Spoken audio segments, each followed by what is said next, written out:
دوپہر کے 3 بجے ہیں۔ السلام علیکم، یہ ریڈیو پاکستان ہے۔ سمرہ یوسف سے خبریں سنیے۔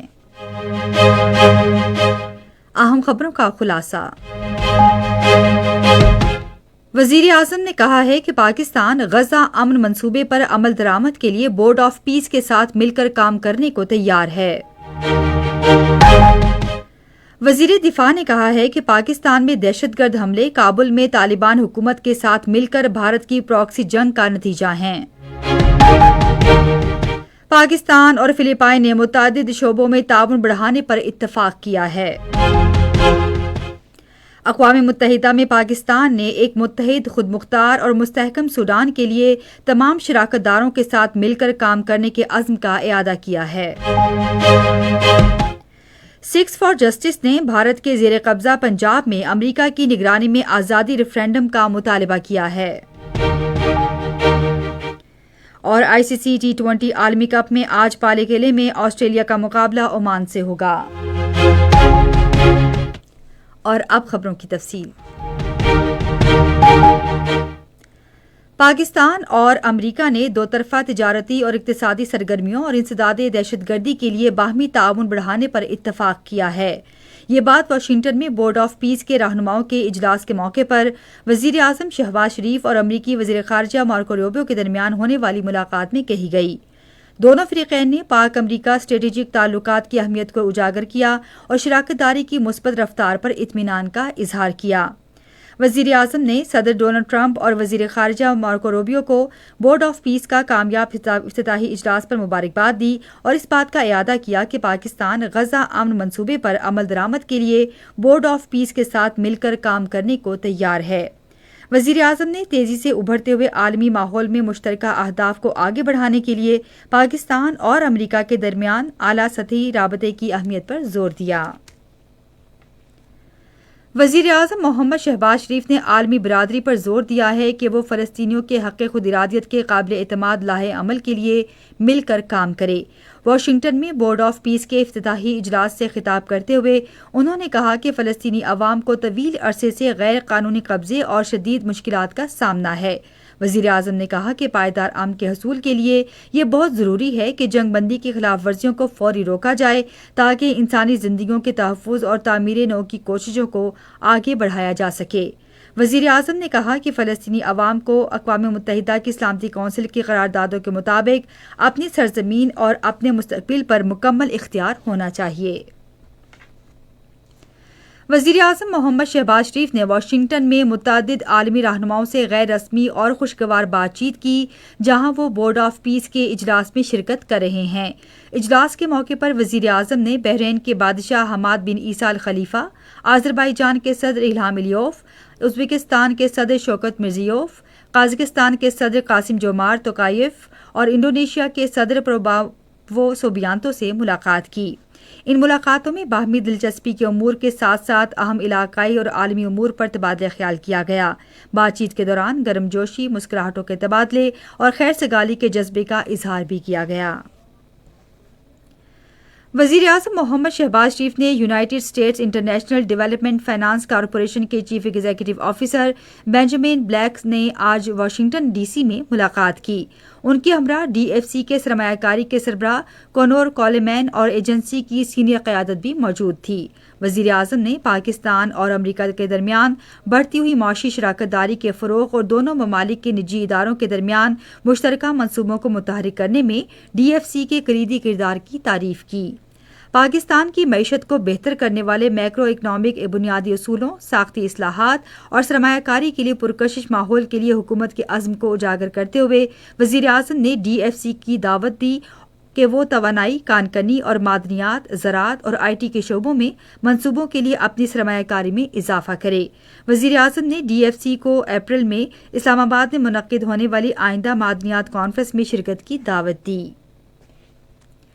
وزیر دفاع خواجہ محمد آصف نے کہا ہے کہ پاکستان میں دہشت گرد حملے کابل میں طالبان حکومت کے ساتھ مل کر بھارت کی پراکسی جنگ کا نتیجہ ہیں۔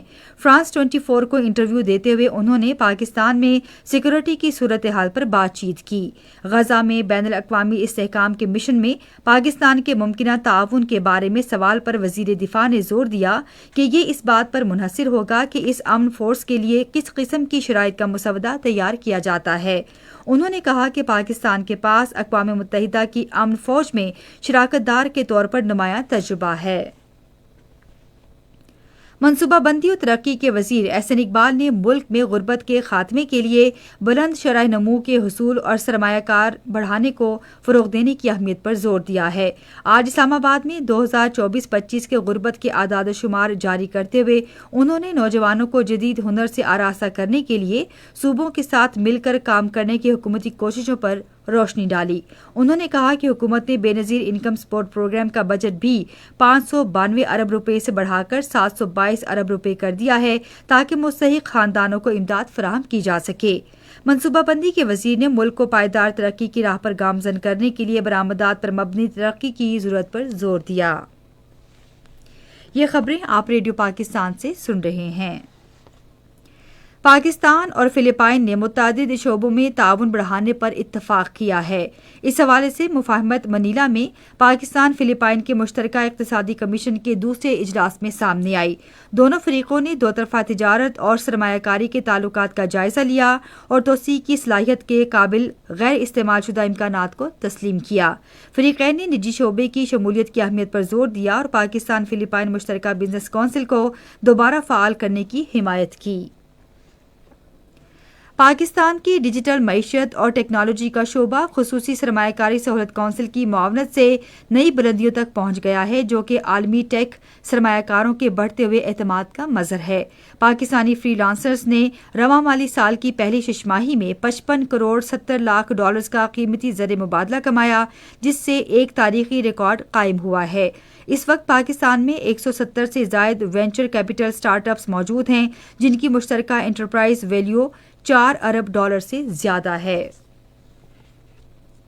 پاکستان نے سوڈان میں تنازع کے کسی فوجی حل کو مسترد کرتے ہوئے زور دیا ہے کہ بامعنی مذاکرات ہی آگے بڑھنے کا واحد راستہ ہے۔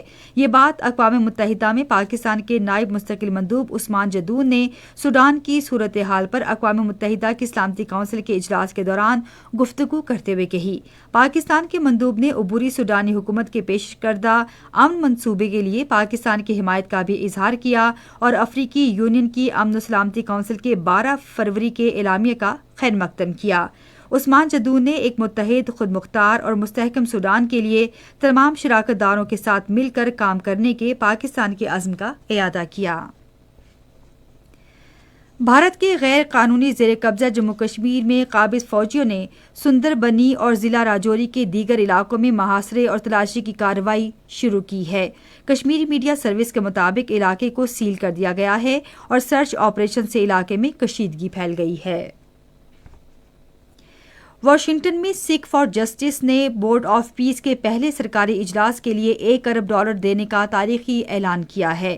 امریکہ بھر سے سکھ برادری کے سینکڑوں ارکان واشنگٹن ڈی سی میں جمع ہوئے تاکہ امن، اتحاد اور سیاسی مطالبات کے لیے آواز بلند کریں۔ صدر ڈونلڈ ٹرمپ کے سامنے یہ واضح مطالبہ بھی رکھا گیا کہ بھارتی وزیر اعظم نریندر مودی سے براہ راست بات کی جائے کہ بھارتی زیر قبضہ پنجاب میں امریکی محکمہ خارجہ کی نگرانی میں آزادی ریفرنڈم کروایا جائے۔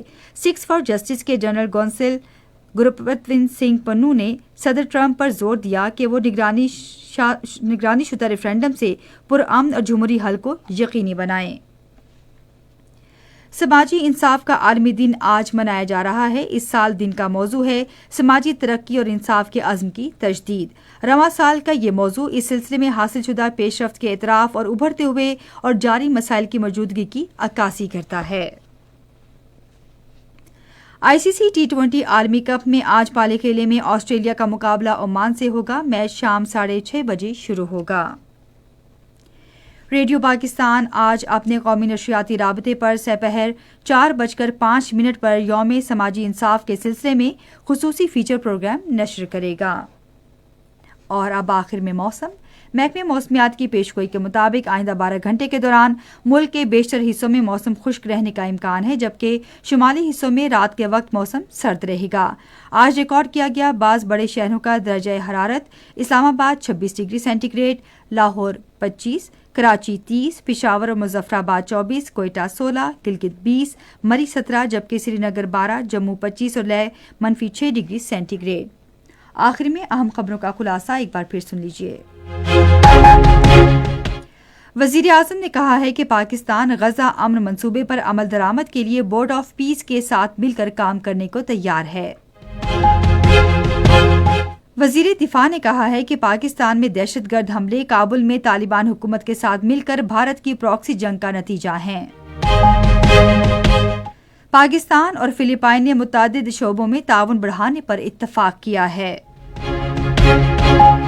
اقوام متحدہ میں پاکستان نے ایک متحد، خود مختار اور مستحکم سوڈان کے لیے تمام شراکت داروں کے ساتھ مل کر کام کرنے کے عزم کا اعادہ کیا ہے۔ اسی کے ساتھ خبریں ختم ہوئیں۔ مزید خبروں اور تجزیوں کے لیے آئیے ہماری ویب سائٹ radio.tv.pk پر اور فیس بک کے link radio Pakistan news official پر براہ راست ویڈیو اسٹریمنگ بھی ملاحظہ کیجیے۔